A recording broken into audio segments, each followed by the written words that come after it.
speaking of your own theatre company, what's that been like? It's been enlightening, actually. I say my own theatre company, it's just me and whoever I can haul on board. But before lockdown, it really is. And the premise is I have to play the lead in every play I ever produce.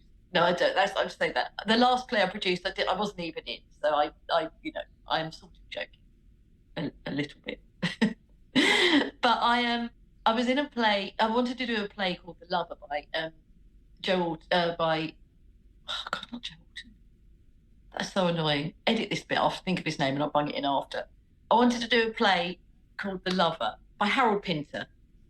Keep that one in. Play called The Lover by Harold Pinter, and a friend and I said that we couldn't find a theatre to do it. And so I said, well, let's make a theatre company. So we thought about names. We wanted every play we did to be kind of not what it appears on the surface, hence Twisted Angel. So there's the angel figure. And then the fact that she's a bit twisted means that everything that I do has got to have a slightly uncomfortable undercurrent, or there's something going on behind the scenes you're not quite sure of until the end of the play.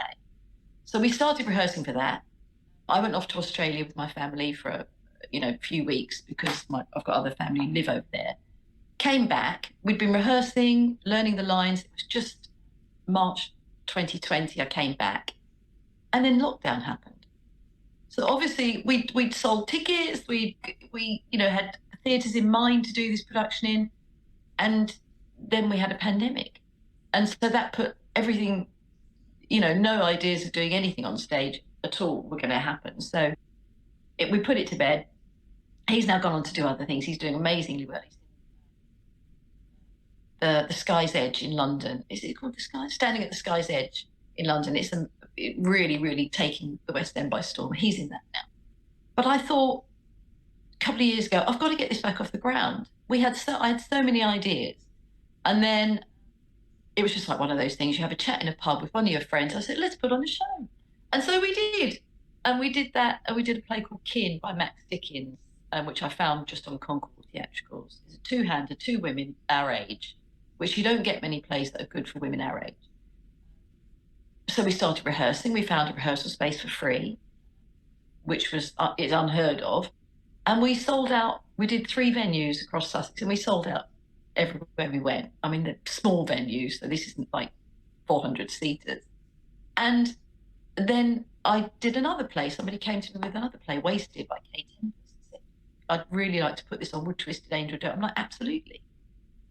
And what was interesting, going back to your question, is when I was suddenly on the audition side of the fence where I didn't have to learn the lines. I could just watch other people auditioning. I set up the audition notices. I looked through show reels. We got people in who were potentials for the cast. And it was just really insightful, in as much as when I go into an audition room, I tend to fall to pieces. I really get nervous in auditions. And I wish I didn't, because we're all on the same playing field, but I do. But being on this side of the fence, seeing these people coming in chatting, and then they pick up the papers and the hands would be shaking and the paper would be, and you're just like, there's really no need, honestly, really no need for you to be nervous at all. And I've seen how it is, which means that when I go into a casting director situation now, or an audition situation, they are on your side. They've called you in because they like what they've seen so far. And it's sort of put those little hysteria demons of mine to bed a little bit. They're still there, the nerves are still there. But it was fascinating watching the whole thing take shape. I got a director on board as well, a very dear friend of mine, Russell Floyd, used to be in EastEnders in the Bill, and we were first loves. We've kept in touch through all these years, and we're really good friends now. And he directed it. It was an absolutely masterful piece of theatre that I wasn't in. I was able to sit back and just enjoy it all rolling out in front of me. So that was amazing. Really good fun. Well, should I get some popcorn? Yeah, that's it. It really was. I even had a glass of red wine one day when they were rehearsing. I thought, well, this is all right. I don't have to do anything. They felt bohemian, but you know. I'm just picturing it in my head going, that does sound nice. I know, I wanted a little plaque with producer and one of those director's chairs just to sit on, but I drew the line at that, and I didn't get one as a gift either. So